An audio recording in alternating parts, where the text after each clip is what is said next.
जैसे अगर यूरिया की नीम कोटिंग की बात की जाए तो इस एक फैसले ने किसानों का खर्च काफी कम किया है।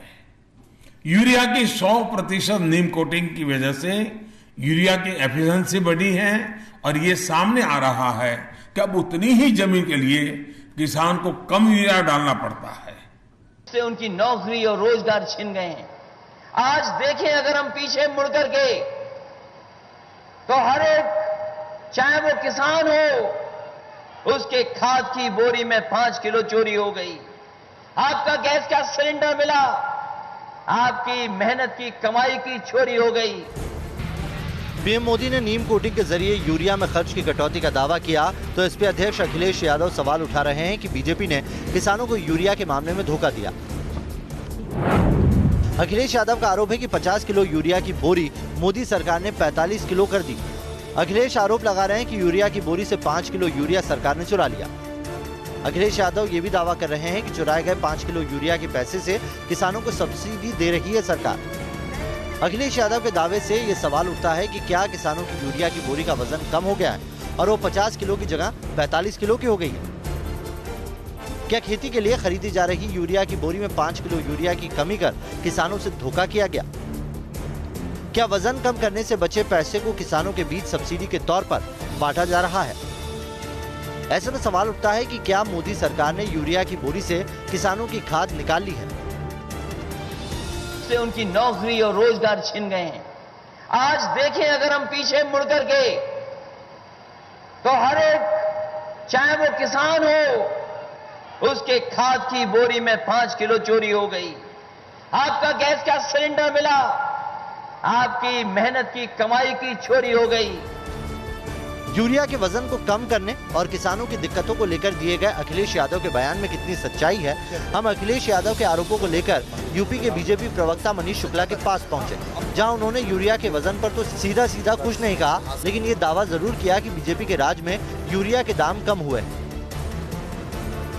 अखिलेश जी को नहीं पता है कि इस देश में आज़ादी के पश्चात पहली सरकार है जिसने यूरिया और डाई के दाम को कम किया था, और अगर एनालिसिस करेंगे तो आज भी दाम कम हुए हैं यूरिया के।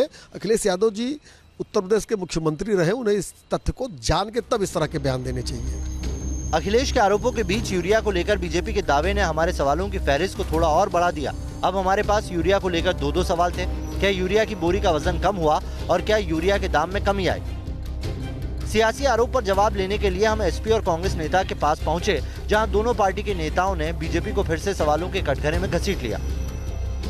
भारतीय जनता पार्टी भूल गई है, ये आरोप किसान लगा रहा है, जनता लगा रही है आरोप, और हम तो उनकी बात मंच से होके कह रहे हैं कि जनता सरकार तक पहुंचे और आम जनता तक पहुंचे, जो जनता परेशान है, जो किसान परेशान है। भारतीय जनता पार्टी को तो किसानों से कोई लेना देना नहीं है। किसान ने तो आत्महत्या की, क्या भारतीय जनता पार्टी ने इसके बारे में कभी कोई बात की? किसानों की आत्महत्याओं के बारे में बात नहीं करेंगे, ये गरीबों की बात नहीं करेंगे, मजदूरों की बात नहीं करेंगे। यह सरकार पूरी तरह किसान विरोधी है। बजट लाते हैं, यूरिया का मूल्य बढ़ाते हैं, बजट लाते हैं, कृषि उपकरणों का मूल्य बढ़ाते हैं, उन्हें 18% जीएसटी टैक्स के दायरे में लाते हैं, गन्ना किसानों का भुगतान नहीं करते हैं, ऋण माफी की बात करते हैं। जब पावर में आते हैं तो लघु किसान और सीमांत किसान और उसकी 50 तरह की नियमावली बताते हैं। तो इनकी तो मानसिकता ही किसान विरोधी है। सिर्फ सब्सिडी है, सिर्फ यूरिया पर बात ना कर, हम तो आप किसी भी क्षेत्र में जाके आप देखें, गन्ना किसान, तिलहन किसान, दलहन किसान, किसानों के मूल्य, हर विषय में ये विफल है, न केवल यूरिया। विपक्ष ने जब किसान और उसके मुद्दों को लेकर सवाल उठाया तो बीजेपी नेता सुब्रमण्यम स्वामी ने सीधे सीधे कुछ जवाब नहीं दिया, लेकिन विरोधियों पर ही आरोपों की झड़ी लगा दी। यही बेवकूफ़ी है अखिलेश की, हर बात पर मोदी, कल मच्छर आ जाए तो मोदी का रिस्पॉन्सिबिलिटी है। तो मैं ये कहता हूँ कि हाँ, बात तो सही है, और यूरिया के साथ जो ये सारा घटनाएं हुई है वो तो चिदम्बरम के काल में शुरू हुई थी, क्योंकि यूरिया विस्फोट में भी यूज़, बम बनाने में भी उपयोग होता है। तो आतंक, और इसने, चिदम्बरम ने कहा कि जो प्लेटफॉर्म है उसमें बंद बोरी में नहीं रखी जाएगी। इन सवालों को लेकर हम गोरखपुर की एक साधन सहकारी समिति पहुंचे, जहां खाद बिकती है। खाद के बारे में अगर बात करें, दाम के बारे में अगर बात करें, तो हमारे साथ उपेंद्र हैं, यहाँ के सचिव हैं। इनसे पूछते हैं कि आखिर सच्चाई क्या है, अखिलेश यादव ने जो आरोप लगाया है उसके पीछे। 326 रुपया 50 पैसा तब दाम था, और अब जो है 45 किलो का हो गया है 266 रुपया 50 पैसा है। ये कब से वजन कम हुआ है? ये वजन लगभग दिसंबर महीने से। दिसंबर से कम हुआ है जी। तो इसकी वजह से किसानों को क्या दिक्कत हो रही है? वजन कम? कोई दिक्कत नहीं है, रेट तो वही है, कम उससे कम है। सहकारी समिति के सचिव ने माना कि यूरिया की बोरी का वजन 50 किलो से घटाकर 45 किलो कर दिया गया, लेकिन ये भी कहा कि यूरिया के दाम में भी कमी की गई। गोरखपुर में पहले 50 किलो यूरिया की बोरी 326 रुपए 50 पैसे की मिलती थी, यानी किसानों को 1 किलो यूरिया 6 रुपए 53 पैसे में मिलता था। अब 45 किलो यूरिया की कीमत 266 रुपए 50 पैसे है, यानी अब 1 किलो यूरिया की कीमत 5 रुपए 92 पैसे है। यूरिया की बोरी का वजन 5 किलो घटा, ये सच है, पर वजन के साथ यूरिया के दाम में भी कमी आई है। लिहाजा सरकार लूट रही है ऐसा दावा सही नहीं दिखता है, पर अभी भी ये बात स्पष्ट नहीं हो पा रही है कि वजन घटाने का किसानों की सब्सिडी से क्या रिश्ता है। ये जानने के लिए हमारी टीम कृषि क्षेत्र से जुड़े विशेषज्ञ बीडी सिन्हा के पास पहुंची और ये जानने की कोशिश की कि क्या सच में यूरिया की मात्रा घटाकर किसानों को सब्सिडी दी जा रही है। और जहाँ तक सवाल है सब्सिडी का, वो तो फर्टिलाइजर पर भारत सरकार की सब्सिडी फिक्स्ड रहती है। हर साल वो बजट पे इसका प्रावधान करते हैं, और जितना प्रावधान करते हैं उसी के तहत वो सब्सिडी दी जाती है। जहाँ तक सवाल है यूरिया की, तो यूरिया जो किसानों को मिलता है वो उसका जो एक्चुअल प्राइस है उससे बहुत कम में मिलता है, और जो डिफरेंस है एक्चुअल प्राइस और जो किसानों को दिया जाता है प्राइस, तो जो फर्टिलाइज़र की कंपनियां हैं उन पे जो आता है बोझ, इस बोझ को भारत सरकार सब्सिडी के रूप में उन कंपनियों को, यूरिया बनाने वाली कंपनियों को दे देती है। बीडी सिन्हा ने तो साफ कर दिया कि यूरिया की सब्सिडी में कोई फेरबदल नहीं किया गया है। इसके बाद हमारी टीम सीधा किसानों के पास पहुंची, ये जानने के लिए कि क्या यूरिया के दाम, वजन और सब्सिडी को लेकर उनको कोई परेशानी है। 266 रुपया कह रहे हैं, लेकिन 5 किलो कम कर दिए हैं, तो किसानों का इसका नुकसान तो हो ही रहा है। वैसे 5 किलो में 50 किलो मिलता था उसी पैसे में, अब 5 किलो कम मिल रहा है उसी पैसे में। अब यहाँ कोई सरकारी संस्था तो है नहीं, जहाँ है वहाँ ताला लगा रहता है, यहाँ जाने पर प्राइवेट दुकानों पर लेना पड़ता है, तो वहाँ दाम ज़्यादा देना पड़ता है। उनका कहना ये था कि हम किसानों को कम रेट पे खाद देंगे, उन्होंने कम कर दिया, 266 रुपया कर दिया, जिसमें से पहले 50 किलो खाद मिलता था, वो 350 में मिलता था। आज जो है 45 किलो मिल रहा है, 266 रुपये मिल रहा है। किसानों को यूरिया की बोरी के वजन का पता है, यूरिया की कीमत में कमी की भी जानकारी है, तो क्या अभी भी यूरिया वजन और सब्सिडी विवाद में ऐसा कुछ बचता है जो सामने नहीं दिख रहा? इस सवाल के साथ हम फिर एक्सपर्ट बीडी सिन्हा के पास पहुंचे। इसमें अभी तक मेरे समझ से कोई भी फर्क नहीं पड़ा है, क्योंकि 5 किलो हर बैग में यूरिया कम हुआ है पिछले वर्ष मई के महीने से, मई या जून के महीने से, तो करीब 10-11 महीने हो गए हैं, लेकिन यूरिया के प्राइस में कोई बढ़ोतरी नहीं हुई है। इसलिए चोरी का आरोप लगाना मेरे समझ से ये सही नहीं है। इस पड़ताल के बाद तथ्य सामने आता है कि अखिलेश यादव के यूरिया को लेकर दिए जा रहे बयान में सच्चाई नहीं बल्कि राजनीति है। गोरखपुर से दीपक श्रीवास्तव के साथ टीम न्यूज नेशन।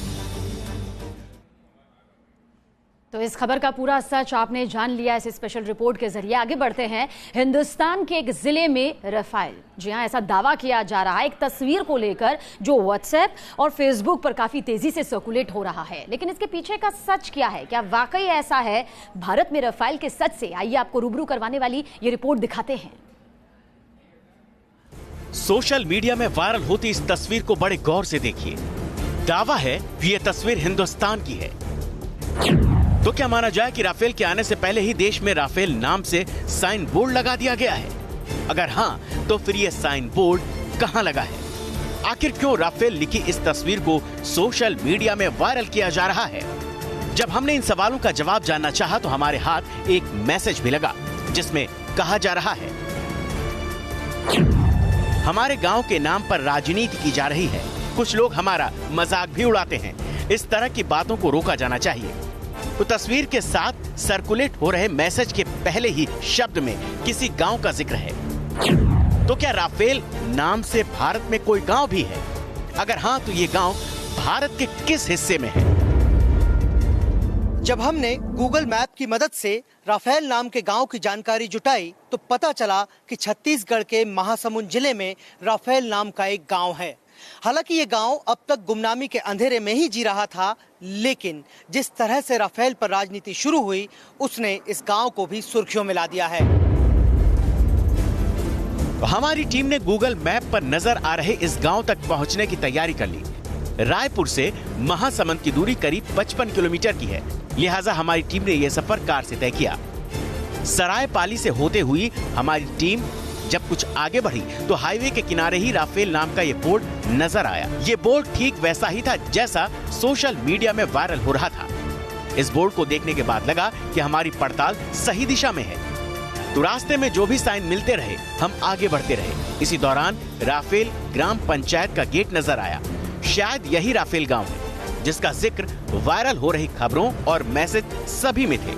लिहाजा हमारी टीम निसंकोच गांव के अंदर दाखिल हो गई। लड़ाकू विमान राफेल भले ही लड़ाई में दुश्मनों के पसीने छुड़ा देता हो, बेशक इसे दुनिया का बेहद एडवांस विमान माना जाता हो, लेकिन राफेल नाम का ये गांव राफेल की तरह एडवांस नहीं बल्कि साधारण सा है। महिलाएं नल से पानी भरती हुई मिली, यानी गांव में पानी की पाइपलाइन नहीं है। गांव में आंगनबाड़ी और प्राथमिक स्कूल तो मिला, लेकिन कोई बड़ा स्कूल नहीं था। अब हमने गांव के कुछ लोगों से बात करने की कोशिश की। दरअसल हम ये जानना चाहते थे कि राफेल नाम पर राजनीति की बातें वायरल हो रही हैं, क्या गांव के लोग इससे इत्तेफाक रखते हैं? तो सुनिए हमें क्या जवाब मिला। आज इस राफेल के नाम से बहुत सारे मतलब राजनीति हो रही है, लेकिन इस गांव को देखने के लिए कोई राजनेता नहीं आता।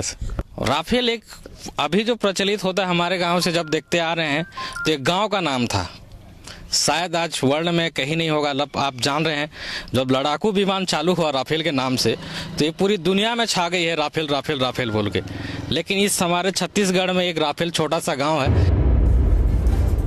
गांव वालों से बात करने के बाद हमने स्थानीय प्रशासन से इस बारे में पूरी जानकारी जुटानी चाहिए, क्योंकि हमारे जहन में एक ही सवाल बाकी रह गया था, वो ये कहीं राफेल विमान का विवाद गहराने के बाद इस गांव का नाम राफेल तो नहीं रखा गया, तो प्रशासन के बयान से दूध का दूध और पानी का पानी हो गया।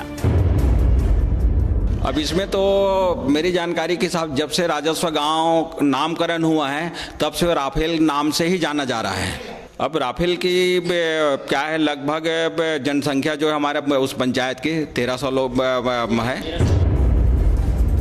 हमारी पड़ताल में साफ हो गया कि वायरल हो रही तस्वीर सही है और राफेल नाम का गांव छत्तीसगढ़ के महासमुंद में अब भी मौजूद है। Team news nation.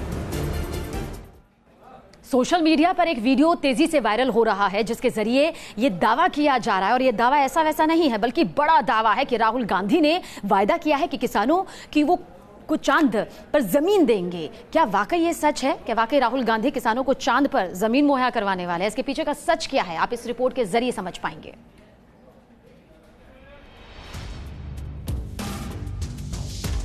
Social media में वायरल इस मैसेज को बड़े गौर से देखिए। ये मैसेज सोशल मीडिया पर तेजी से वायरल किया जा रहा है, जिसमें यह कहा गया कि राहुल गांधी ने किसानों को चांद पर जमीन देने का वायदा किया है। चुनावी समर में सोशल मीडिया पर इस वायरल मैसेज ने हमें चौंका दिया, लिहाजा हमने इस वायरल मैसेज की पड़ताल शुरू की। हमारे मन में वायरल मैसेज को लेकर कई सवाल थे। मसलन, वायरल हो रहा वीडियो कहाँ का है? वीडियो में जो दावा किया जा रहा है क्या वो सही है? आखिर क्या है वायरल वीडियो की सच्चाई? सोशल मीडिया में इन दिनों राहुल गांधी का एक वीडियो तेजी से वायरल हो रहा है, जिसमें कांग्रेस अध्यक्ष राहुल गांधी ये कहते हुए नजर आ रहे हैं कि वो किसानों को चांद पर जमीन देंगे।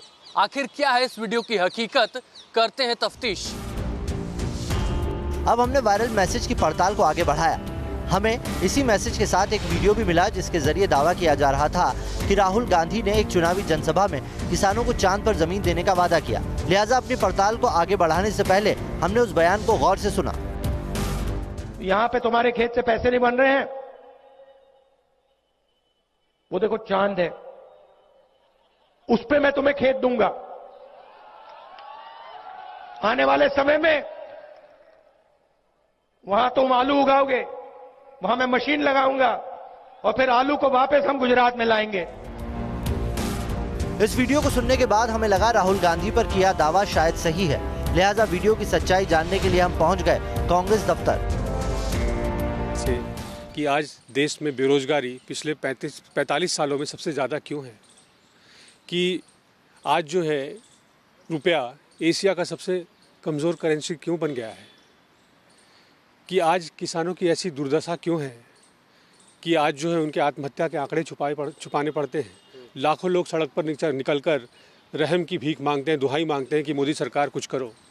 युवा निराश है, महिलाओं की दुर्दशा आप देख रहे हैं। तो इस वजह से इन मुद्दों से भटकाने के लिए जो इस तरह के वीडियो बनाए जाते हैं, हम सभी जानते हैं ये जो फैक्ट्री है, भाजपा की फैक्ट्री है, प्रायोजित फैक्ट्री है, वहाँ लोग बैठे होते हैं और लोग जो है जो काट पीट करके और ये फोटोशॉप करके इस तरह की चीज़ें रोज़ बनाते हैं। कांग्रेस पार्टी ने तो वीडियो से किनारा कर लिया, वायरल वीडियो को साजिश बता दिया। लिहाजा वायरल वीडियो की सच्चाई जानने के लिए हमने इंटरनेट पर जानकारी सर्च की। हमारे सामने जो जानकारी आई वो ये है कि वीडियो गुजरात के पाटन का है, जब राहुल गांधी 11 नवंबर 2017 को पाटन गए थे। वायरल हो रहे वीडियो की जांच करने पर यह पता चला है कि दरअसल ये वीडियो गुजरात के पाटन का है, जो कि 2017 का है, यानी कि ये वीडियो पूरी तरह से फर्जी है। लिहाजा सोशल मीडिया पर वायरल खबर का दावा झूठा साबित हुआ। राहुल गांधी ने ऐसा कोई बयान नहीं दिया। Team news nation.